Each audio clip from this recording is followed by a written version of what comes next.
Hello, thanks for joining Your Body Advocate podcast. I am Ruth Cummings, your host, and today I am interviewing my friend Stewart Vickers. We're going to be talking about the magic of SEO. Let's take a deep breath to relax. Ready?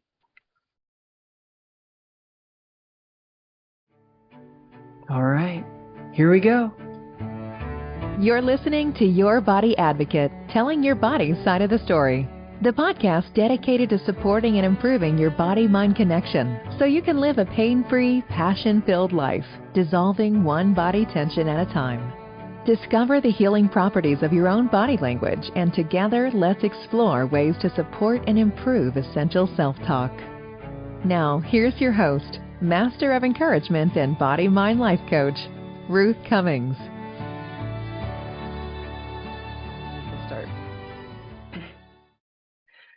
Stewart, how are you? How are you today? You're in London, is that correct? Absolutely. Good. Thank you. So, and what time is it there? We're doing this 1 o'clock my time, and so it's 8 o'clock your time? Just gone 8 p.m. Yep. Oh, that's amazing. Well, I've always been fascinated with SEO, and I know what that means, but I also wanted to let our audience know just in case they don't. So first of all, what is SEO? So it's basically, well, it stands for search engine optimization. Fundamentally, it's about getting traffic from Google. Now, most people will apply that retrospectively, that they'll have a business or a blog, and they'll build this website and actually expect to get traffic from Google over time. Now, when you first start out, there are various tools out there, within most website builders that talk about this, as in it's some sort of magic fairy dust you can then apply to the website.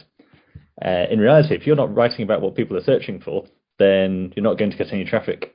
And so it was a big game changer for me when I realized if you can just find out what people are already searching for and just write that, then you're actually going to get a lot more results. Whereas I think most of us come to this perspective of blogging where we're talking about the day we're having or what the weather's like. And it's just chat, which is great if you've already got an audience, but no one's actually going to be looking for you based on those kinds of topics. So search engine optimization fundamentally comes down to finding out what those search queries actually are, and then writing the kind of content that's actually going to rank for those searches on most search engines. In theory, that could be all search engines, even something like Amazon is a search engine, so you can optimize your product listings like that. But in reality, Google completely dominates at least at the time we're talking, Google has something like a 90-95% market share. So fundamentally, SEO, in most cases, is all about Google, which uses a secret algorithm in terms of how it ranks content. But over the years, people have put a lot of work into trying to reverse engineer that to work out what works. And the fundamentals are really quite simple. So it's basically writing the content to be as good and comprehensive as it can be to answer a particular question. And then you're looking at basically trying to get recommendations from other websites so that you basically get voted up higher up on the Google search results. So when you're talking about is that backlinks? Is that what that means? Is getting people to look at you too? That's a backlink. Is that correct? Exactly. So as SEO professionals, we talk about backlinks all the time, but most people don't. That's jargon. They don't quite understand what that means. So the best way to think of it is basically votes of confidence from other websites. So this is how Google started 20 years ago, trying to work out if there's all this content all targeting the same topic, then how do they decide which one should go higher? And so they actually took the methodology from academic publishing, where the more times you get referenced and cited, then the better, basically. So in the beginning, it was very much a case of a link was a link. And so all these SEO professionals who were able to work this out then came up with all these ways of exploiting loopholes in the system, basically using software to create thousands of backlinks. So even today, if you own a blog, then you'll know that you're constantly getting all these spam comments, things like that. And it's all these old methodologies for trying to manipulate the algorithm like that. But fundamentally, it still comes down to if your website gets featured in a major publication, major news site, then that's a pretty good sign of confidence to Google. So that is a good quality backlink. Yeah, I've been studying backlinks for a little while and just SEO in general. And I just find it fascinating, and but it is quite complicated. I mean, it feels simple, and then I try to do it, and then I fail. And on some of the sites I've made, I've done really well, but I feel like I'm shooting in a barrel. Uh, I'm sorry, not shooting in a barrel, the opposite of shooting in a barrel. Like it's very difficult. I remember years ago, sports massage. It shouldn't say sports massage. When I looked at a trend, it was deep tissue. So I changed everything on my website to say deep tissue, and then all of a sudden it ranked. And I was like, wow, it worked. And it was really interesting to recognize that it's really important, and it's a machine, and it's doing that, and it's counting. But then everybody would stuff everything. Remember, it would say sports massage, deep tissue. And then I did deep tissue to remember, and there would be more and more of those, stuffing the words, keyword stuffing that I don't think is helpful now. I think probably even dings against you. Is that true? Uh, they say the answer to all SEO queries is it depends. What you were saying about the relevance aspect is really quite important, actually. So when I was still learning, I was working for an insurance company. So obviously we were just trying to sell home insurance, but you're not going to rank for home insurance. But over time, we actually dug down into the product, and there are tools out there that tells you what people are actually searching on Google. I found all these little niches of different types, little sub-niches of home insurance. And there might only be 100, 200 searches per month for some of these.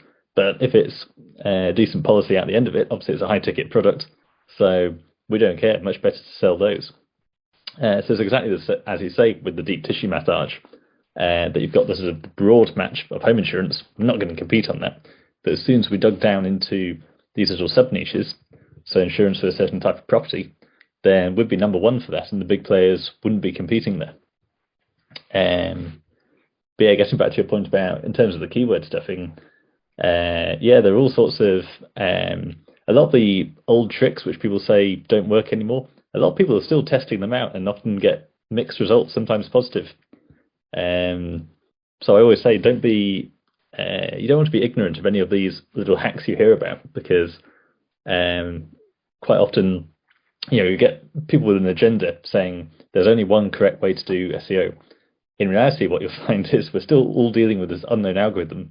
So those who win tend to be the ones who do the most experimentation and testing, which fundamentally comes down to being open to all these old techniques. So to actually answer your question, there are now a whole range of what are called correlational tools, where basically if you take your search term, deep tissue massage, this will then scrape the search results for that particular query in that location, and it'll look at your top 10 competitors, and it'll come up with the word count and all the different words they've used, not one keyword, but multiple keywords, and how many times to use each one. So that way you basically come up with this perfect recipe based on what's already working for your competitors. The only issue with that is, of course, it's a snapshot of what's working right now. And with all SEO, you have this issue where what's working right now might not be what's working in 2 years' time. So yeah, for the time being, I definitely say keywords are still really important. Google's saying what Google says and what it actually does are often very different. And they're always talking about they want to move away from the pure keyword-based searches to more entity-based semantic searches, where supposedly it understands the underlying meaning of the words. In reality, it's still a machine. It's a machine that's having to deal with a huge amount of content.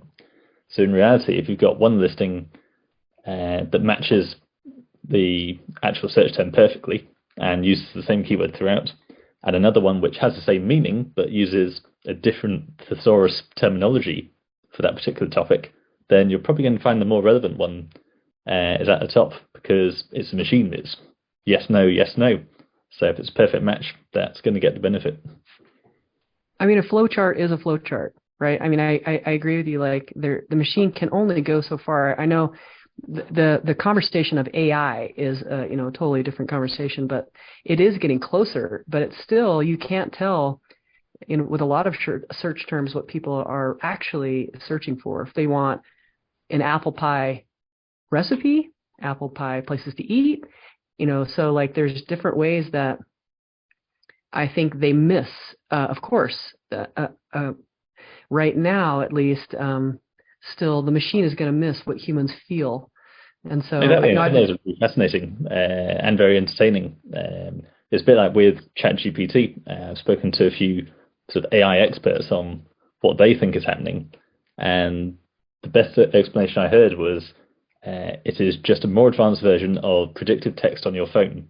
It does not understand the underlying meaning of what it's saying. It's simply good at generating text based on what it's seen and observed before. So it's just about sequencing of words, basically.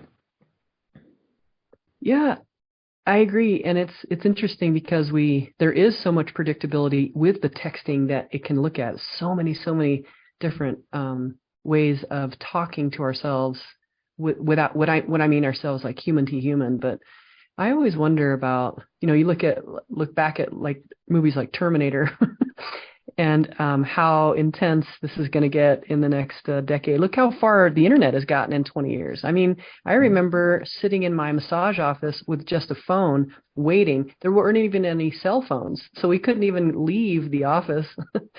And that's a different world than it is today. And it is really interesting. So what got you into SEO? What started this whole process for you?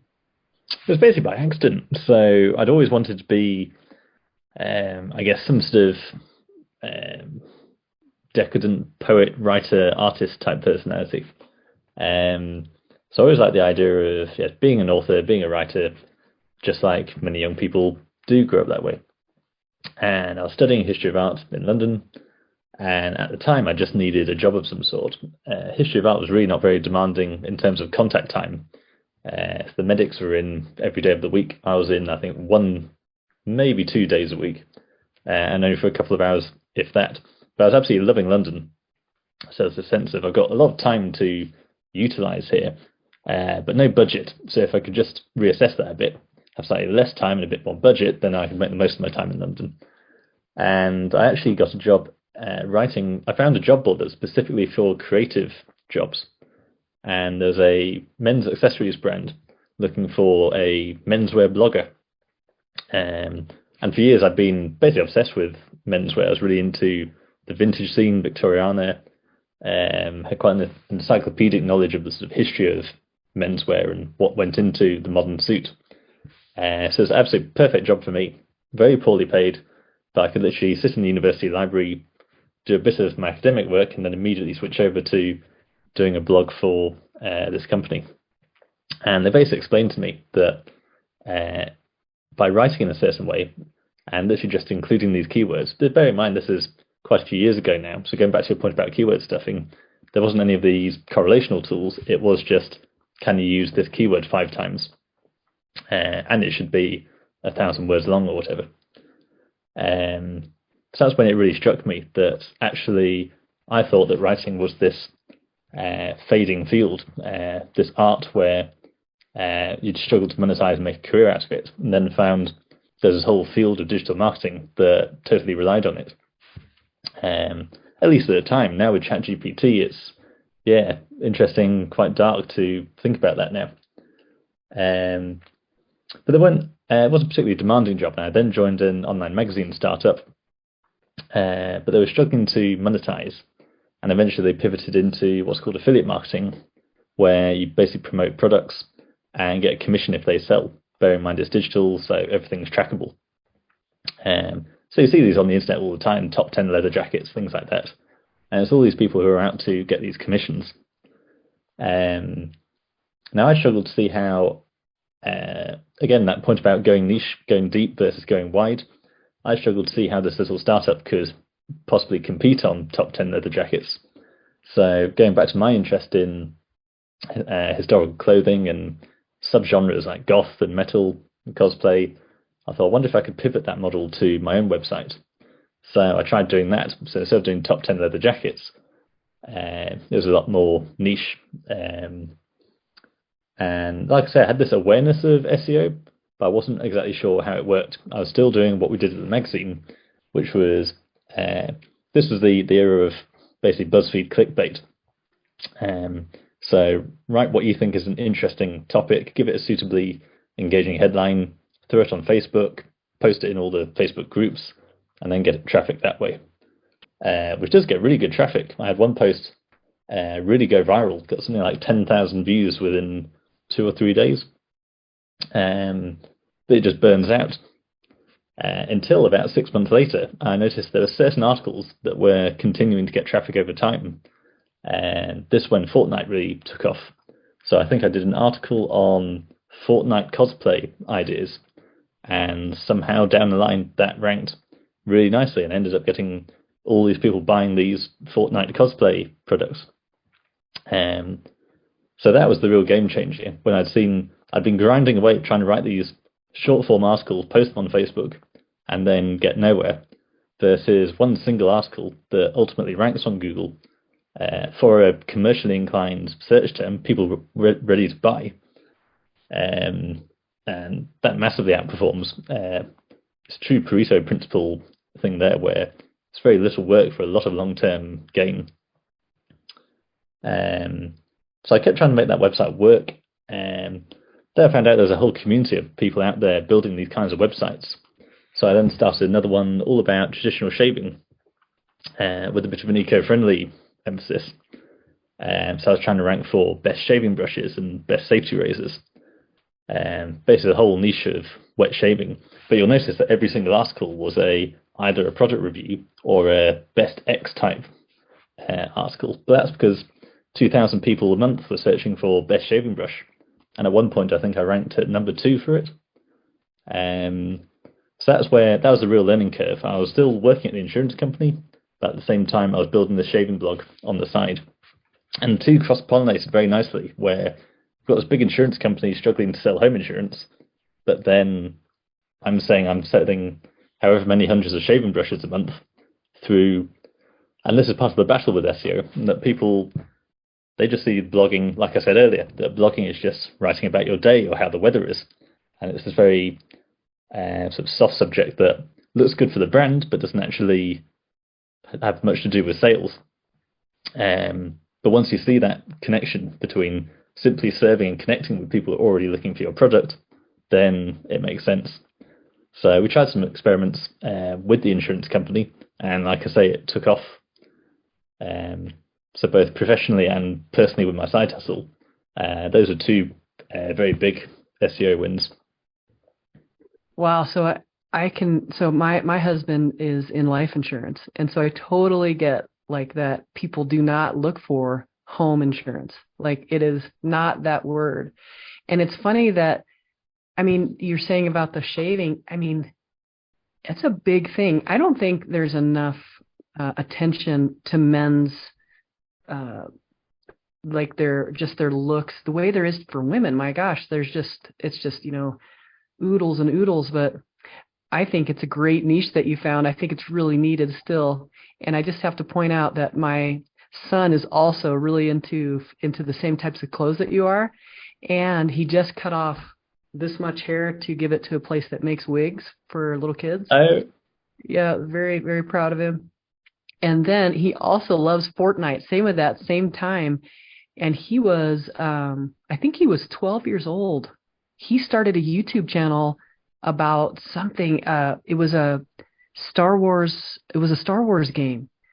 And he made it $2,000 at 1 penny a view. And I was so shocked. I'm like, what? And it came through my account, of course, because he was like 12 or something. And but just it's interesting when you find that little word that people are searching for, like you said with Fortnite, just like it explodes, and all of a sudden you're like, okay, wait, I can figure this out. As I say, it's often a complete accident. I feel like I've certainly tried hard, sort of manufacturing niches. Basically, once I'd done this in the past, I then thought, right, how can I scale this? How can I automate it? You can be quite cynical about it. You could say I've lost that personal touch, and I've got friends in the industry who are exactly the same. But meanwhile, you just hear this one anecdote from some hobbyist who decides to just blog about their hobby. You think, oh, that's cute. What sort of traffic are you getting? How much money are you making? that, you are making significantly more than I am, with a lot more traffic. Yeah, I guess I believe I agree with you that it feels it doesn't feel like you can, or else everybody would be doing it. Like I feel like I can choose the word if I study enough, if I study hard enough, if I study SEO hard enough, I'm going to know what to choose. And it's only the ones like the blog posts that seem so insignificant to me that like that blow up, and I'm like, oh, acne was one of the ones that we did. I'm like, what?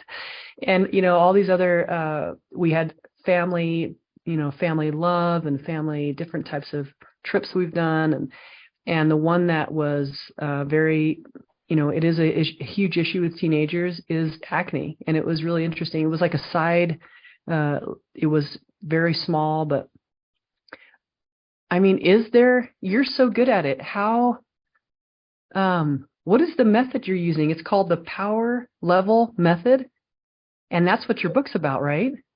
Yeah, so the Power Lever method is basically the framework I've created for coaches, on the basis that ever since I started my agency, I was traveling to lots of masterminds, conferences, and they joke about everyone being a coach these days. And it does seem like pretty much everyone is a coach, but who can blame them when we've got this, it's this information economy, basically, where more and more jobs are being automated. Therefore, everyone's got to go up a level, become a strategist. And why not when you can serve across the whole world, rather than, most people still have this idea that you've got to work for your local firm down the road, live near the office and go in every day. When actually, the coaching methodology is fantastic in that you just take this, your own unique spin, your own unique framework, and apply it. And then you can scale that across the globe, and help thousands of people, without necessarily having to leave home. So I met a huge number of coaches when I first started the agency, and I was coming from my perspective as an SEO, talking to public speaking coach. That was a great example, actually. I meet this real mix of different industries, different specialisms, and each of them, it would come as a bit of a challenge. But I always say that every niche basically has an opportunity in SEO. You've got access to these keyword tools that tell you what people are Googling all around the world. So it doesn't matter how niche someone is, there's going to be some sort of angle there. And often it's really quite surprising. So I've met, like I say, public speaking coach. There are 600 searches per month in the US for public speaking coach. And now she's offering these programs at $10,000, $20,000. And I'm saying, why are you not showing up for public speaking coach? And I have a look at the website. Obviously, the website looks great, but it's not from an SEO perspective. It was from a brand perspective. So it's got her name, it's got lots of images, but it doesn't have lots of text saying, I'm a public speaking coach, buy my public speaking coaching. And then, the further I went down this rabbit hole, the more opportunities I saw. I met someone who was a intuitive life coach, and I had a look, and there were search terms out there. Again, 250 searches a month, something like that.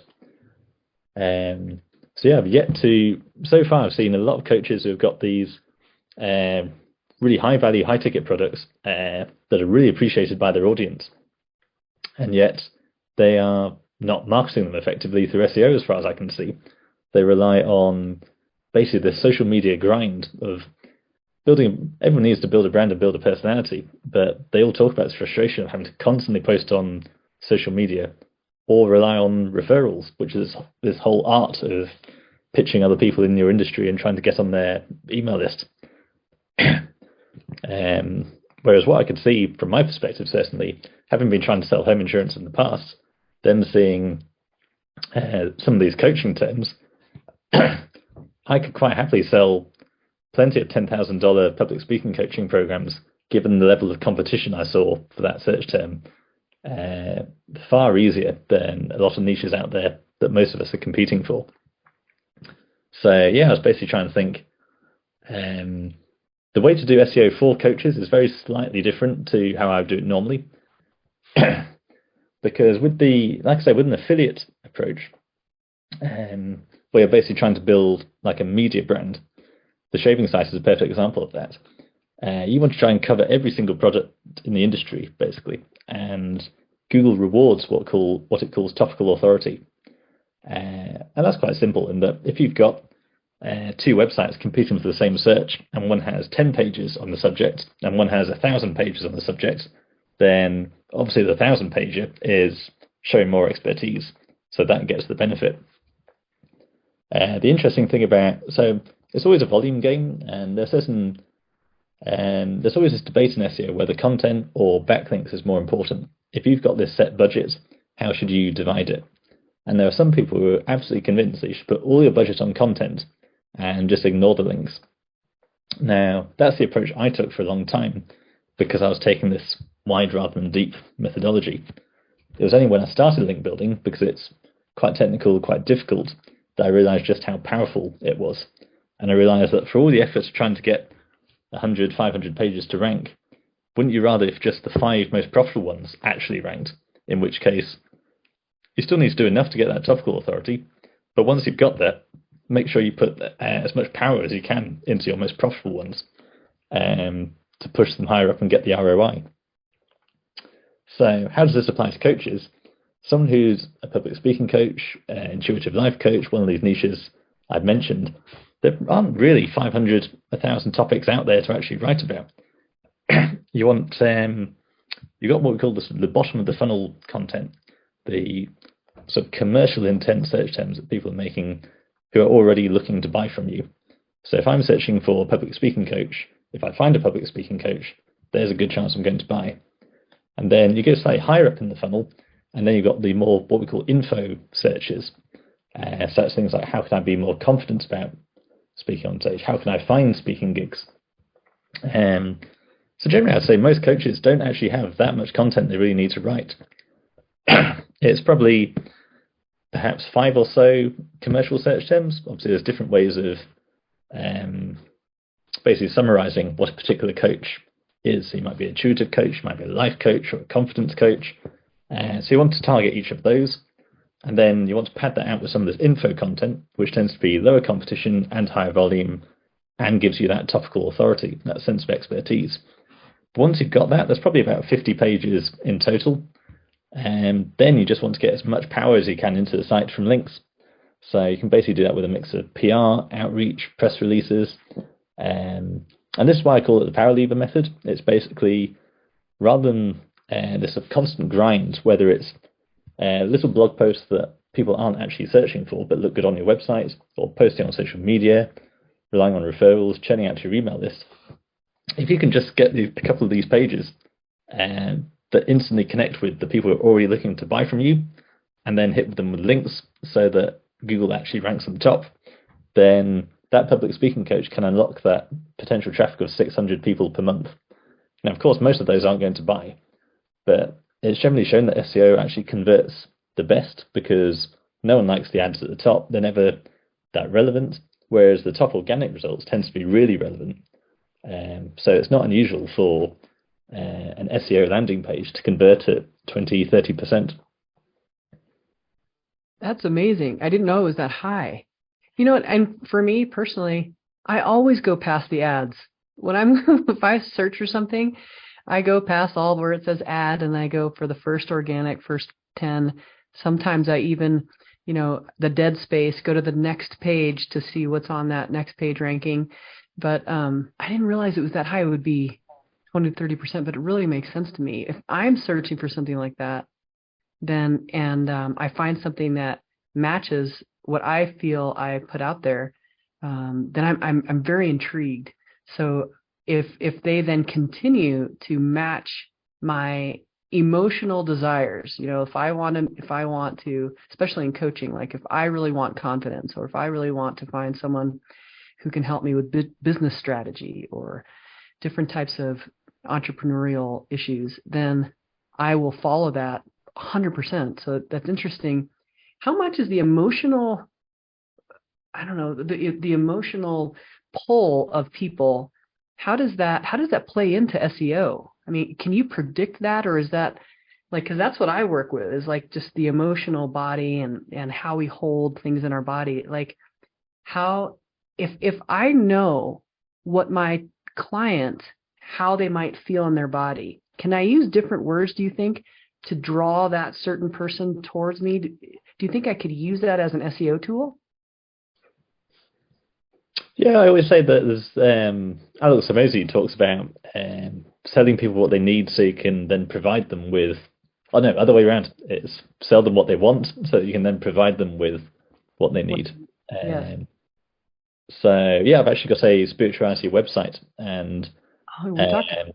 yeah, so you get this huge mix of again, it's not really my field, but I've got basically recruited writers who are experts in those fields. And I think fundamentally it always comes down to what is this person searching for, but not in the simple sense. We can see exactly what they're putting into Google, what they're actually looking for, what they actually want and need is another matter. And if you can unlock that, then that's huge, both in terms of how you can help them and how you can potentially monetize that.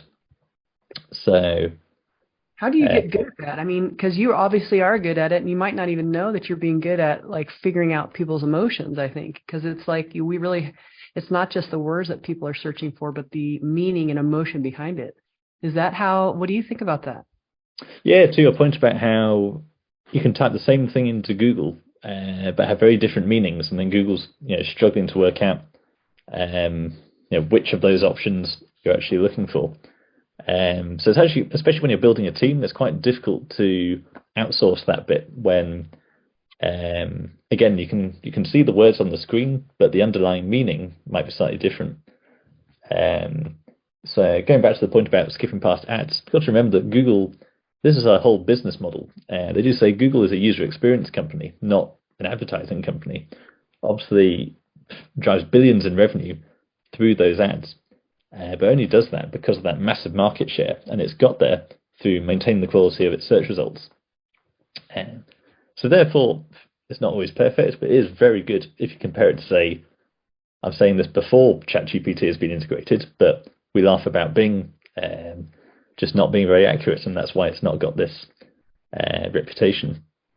So yeah, I always say to people, if ever it's unclear, especially my writers, if you've been given this topic and you don't know quite which way to take it, put it into Google and the machine will tell you which results have been getting the most engagement, because Google's working in all sorts of different ways when it ranks content. So it's looking at all the people who are making that search and what they're actually doing on the page. So Google will be basically constantly A/B testing with different results. So if there's a word or a phrase with a dual meaning, it'll probably try out both those meanings and then work out which one gets the better engagement that way. So, when you talk about, is a phrase or a word better? If you're, if someone's building their website, I'm redoing a website right now. Are phrases better as my main keywords, or is one word? Yeah, I would say that a phrase is a keyword, basically. I don't even like to use the term keywords because it is a bit simplistic like that. I do think of it as search terms or search phrases. Okay. Or searches. I try to be quite clear in the book about that. Because if you're typing in this long question search, and then you can provide the answer to that question, and that's really powerful. But equally, all these keyword tools try and condense all this data and say, there's 500 searches per month for public speaking coach, for example. But in reality, none of these databases are capable of tracking all the different variations of that keyword that people are searching. So if you actually already have a website for getting traffic and you go into what's called Google Search Console, it's like the back-end access Google to your website, you'll get all this data on all the different searches people have made. Now, when you're optimizing, you can only really pick one of them. You'll still rank for the others by default, because someone who's trying to rank for public speaking coach will therefore also rank for how much is a public speaking coach, where should I find a public speaking coach, who is the best public speaking coach. So I'll generally pick one of those. But yeah, quite often the answer, the one you want to optimize for, might not necessarily be public speaking coach, because that might be people who are searching for jobs or how to become one, as opposed to the sort of buyer intent, which is I want one. So yeah, there's quite often there is no perfect answer. And yeah, you will have to accept some dilution there, that you're casting your net wide, and only some of those will represent your perfect customers. But yeah, I always say when selecting keywords, when you're using one of these tools, you want to go for a mix of basically good volume, high commercial intent, so high likelihood of actually wanting to buy, and low competition. If you can get all of those as best you can, then that's your best bet. What is your favorite tool? Do you like Ahrefs? Do you like Ahrefs or Uber suggests now is on the market these days? I guess it's already. Yeah, I still use Ahrefs all the time. I think a lot of people are moving over to SEMrush, SEM. All these, everyone has a different way of pronouncing these. SEMrush, SEMrush. I still like Ahrefs. Yeah, I don't think there's a huge difference in the tools. They come and go in fads basically. SEMrush actually is quite interesting. I think they've phased it out now, but they had a 40% recurring affiliate program. So everyone was promoting SEMrush way back before it was actually the leading tool. Everyone used to say Ahrefs was much better. But because everyone was, this is an interesting thing of how Google works in terms of how language processing works. Again, just understanding the relationships between words because of the machine. Because every article was saying SEMrush is the best keyword tool out there. Therefore, Google's actually rewarding. If you then went and says Ahrefs is the best, then you're kind of out of kilter with how Google had interpreted that data. So that's basically why all these web pages look the same on Google. Not only because it's the writers all basically semi-plagiarizing each other, but Google's actually got its understanding of how the information structures work, how this concept of entities. So yeah, getting off topic, but that's always very interesting. That you notice that all these articles have the same structure, and that's because basically we're educating Google on information. So therefore, to rank on Google, you need to reflect the same information back at it. But yeah, for me, it's Ahrefs. I can't really comment further than that. But if it works for you, it works for you. Yeah, I like it. I mean, I only use it 1 month a year for $100. And then you can use it for the rest of the year because you can put in one website and it'll check it for you for the whole year. So that's pretty nice, but it's not something that I can afford all the time. But tell me more about, so for your book, why did you write it? It was because you had all these ideas and like I want, so many people want to write a book. I want to write a book. How did you get to that place where you were able to take all this information and go and be able to get it so that it's understandable for all these coaches out there that sure need the SEO? I very much agree with you that we could all utilize your services. So how did you do that? Yeah, it's definitely not a grand work of literature. There's still a big part of me that wants to be this literary figure, author, whatever. I insist that the Paralever method is not part of that ambition. This is purely a strategic business move where, and like I said, I was saying the same things, having the same conversations with all these coaches. So fine, I'll just put into a book for you. I'll literally lay out all my recommendations, because it's the same recommendations I'm making every time. And in my mind, it's pretty simple. So if I can just lay it out in that framework, and of course, there's a commercial interest. If people then struggle with implementing that, then they can come back to me, where my agency can basically implement it for you. But yeah, fundamentally, it's a very simple framework. So it's actually at a mastermind that I was motivated to write it. And someone said, "How quickly do you think you can have it done?" So I thought, well, I've got this 6-hour flight back to London that night, so let's just open a beer on the plane and start typing. That's amazing. Good for you. That's great focus. Yeah, so but I didn't finish it then, but I got about 5,000 words in. No, frankly, the problem now is I think it's still that emphasis on substance, and that's I'm still in the final stages of it, but it's still not a particularly big word count, which of course is totally fine. People prefer information rich as opposed to being needlessly padded. But there is still that pressure of if people do get physical copies of it, then you want it to be reasonably substantial. So you look at a lot of these business books by entrepreneurs, there's lots of bullet points, all these methods of expanding it a bit. So if it's too thin, people won't value it. You've got to give the sense that the substance actually reflects in the physical mass of the book itself. But no, the actual approach is really quite simple. It is just finding out what your target audience is searching for. I think that's the biggest challenge we all have to overcome. I certainly did in the beginning, going back to the Fortnite thing, where I was probably writing something like top 10 top hats, or I don't know, best steampunk boots in the early days of the website, without realizing that barely anyone was actually searching for those. Not realizing there's these other niches from cosplay, things like that, which had huge volumes. So I think there's that danger in ignorance, and that you think you know your audience, and you start writing for them. And sometimes you'll be right, but I think most of the time you'll be completely wrong. So it's a game changer when you realize there are tools out there that tell you exactly what people are searching for. And so you can tell what's got 10 times the volume, and often possibly less competition. You can be much more strategic that way.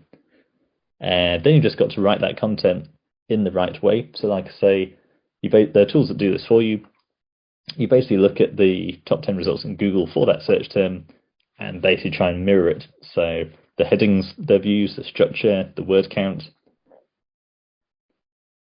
Then we get on to actually pushing those articles up the search results, which is just the backlinks. And that's the complex bit, because even top SEOs still struggle with link building. And now basically what it involves is reaching out to hundreds, typically thousands of websites. The conversion rate is really quite low. Anyone who owns a blog nowadays has got these emails saying, I will write a high quality guest post for you, etc. If you say yes, you then find it's not that relevant, not very well written, and then it's just a big time suck, basically. So it is quite difficult to do. And in the first place, you need to basically try and scrape a list of websites to reach out to in the first place. So it's quite a long and technical process. I put it off for years and then started it. It was only a couple of years ago that I finally started it. And that's basically when I started the agency, when I realized this is a very scalable process. It's intensive in order to basically reach out for one website. But as I then had a portfolio of websites, I was then basically building these relationships with all these different webmasters. So it's almost like a PR network, if you like. So therefore, the recommendation in the book to coaches is, try and reach out to all these other bloggers and website owners in your niche. But equally, there's a very subtle call to action that we can assist you with that if you struggle, because it definitely is a grind. Got to be careful in terms of what I say, but there's always the issue over paid links. Lots of people think you should never pay for a backlink because Google says you shouldn't. In reality, everyone has to pay for backlinks these days. A few years ago, you could do some genuine outreach with guest posts, things like that, and you could get free backlinks.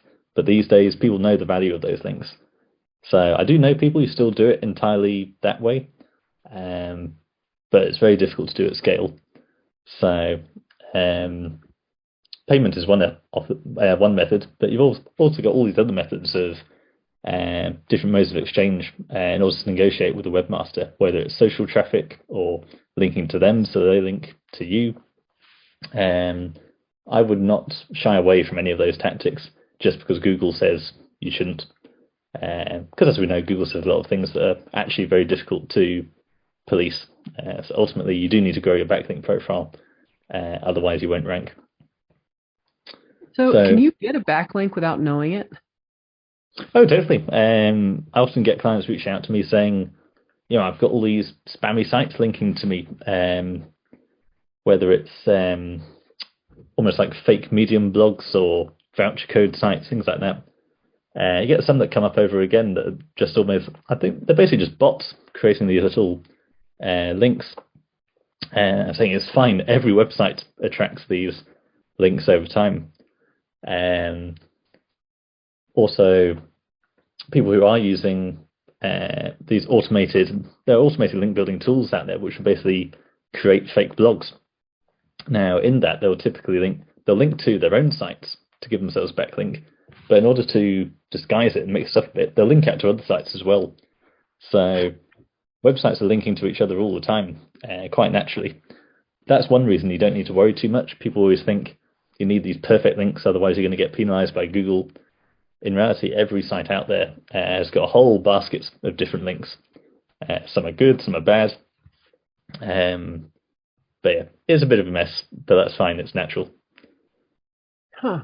I didn't realize how important backlinks were. I guess I've known, but it does sound like quite a tedious chore to get them without. I guess that's why you'd hire someone like your agency, because that's definitely not something I have time for. I could do a few, but those would be the organic ones that Yeah, I get in like an ideal 12 a world, year. exactly. In an ideal world, we'd all write the very best quality content we could, that ranks, gets visibility, and then other people naturally link to it. But that is a very slow process. Yes.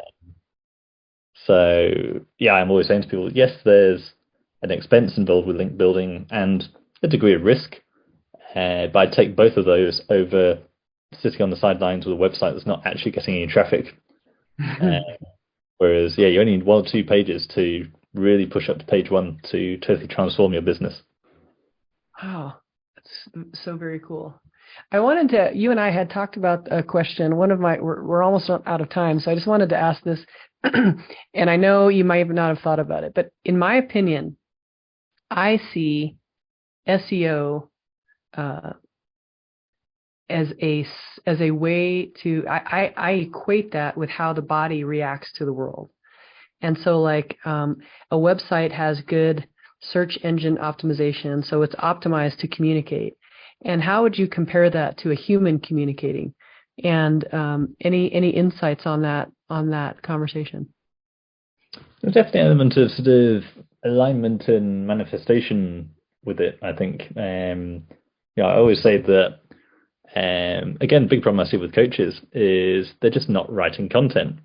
So, like I say, your public speaking coach, intuitive coach, whatever, you've got your very nice, beautifully designed homepage.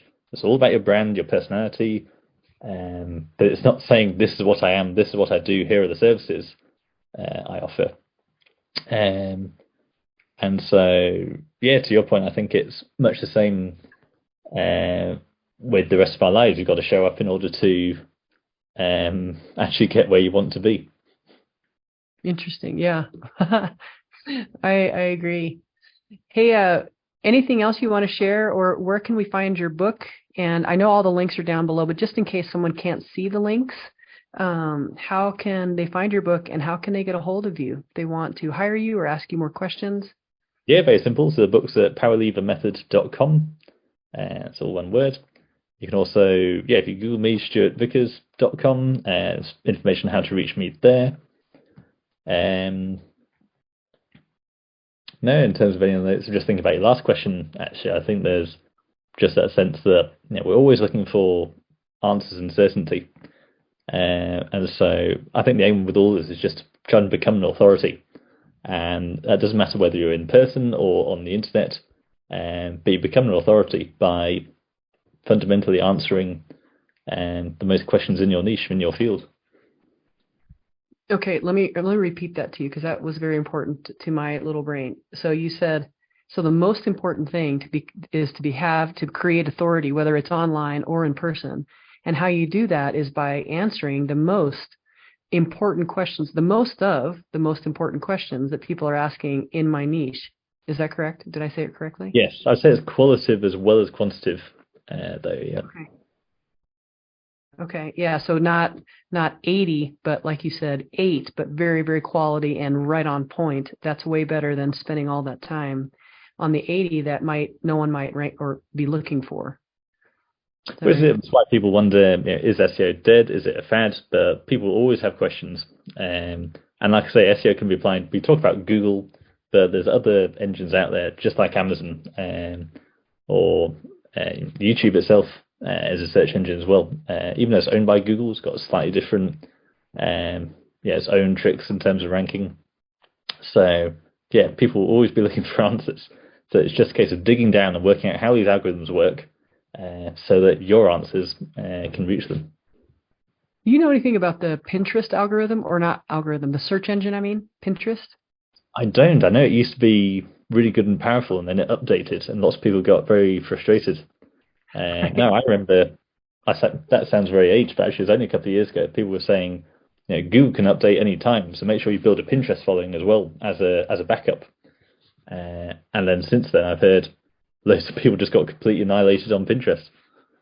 Yeah, it's interesting. It's as if they were fighting, Google and Pinterest. Who knows if that's true? But like one didn't like some. Well, Google, of course, is higher ranking in all respects, but Pinterest was doing really well and just kind of quietly having a huge search engine. It's really fun for me. I mean, my daughter and I think we almost have 100,000 pins on our page. It's so much fun, but it's all visual. It's all visual, and not all. I mean, you can find really great recipes and really great places to stay, incredible craft ideas. It's a really fun place for the things that I like to do as hobbies. But I was just wondering if you knew anything. Is that a good place to rank? Is it the same type of thing, or you just kind of find, the best, what your audience is looking for, and then using those words? Same thing. Would you suggest?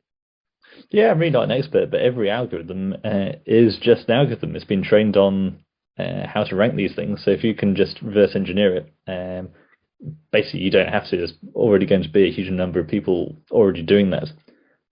Just in the last few weeks, there was a major leak from Yandex, where basically the whole code for Yandex's ranking algorithm was released. So that's the Russian search engine, basically the equivalent of Google. And actually employed a lot of ex-Google employees to build it. So the SEO community has completely dived into it on the grounds that it's believed to be a very close mirror of Google's own algorithm. Wow, the little spy stuff happening all around us. Most of the time it's not even that difficult. It's simply work out what's working and break it down. Simple as that. I love that. Simplicity's best. Well, Stewart, it was great to have this talk with you. Thank you for being on my podcast and talking to our audience. And I will see you in Miami again. This is very exciting. And I have all of your links down below in the show notes. And I hope that if people need information about SEO or you, they will contact you. And thank you much for being here. My pleasure. Thank you. Thank you for listening to Your Body Advocate with Ruth Cummings. We're so glad you've joined us today and truly believe you can live a pain-free, passion-filled life. To connect with Ruth, work with Ruth, or to grab your free ebook, go to ruthcummings.com. We'd love to hear from you. Don't forget to rate, review, and subscribe so you don't miss our next episode. Until next time, friends, be open, include the unincluded, think outside the box, and spread love and kindness one smile at a time.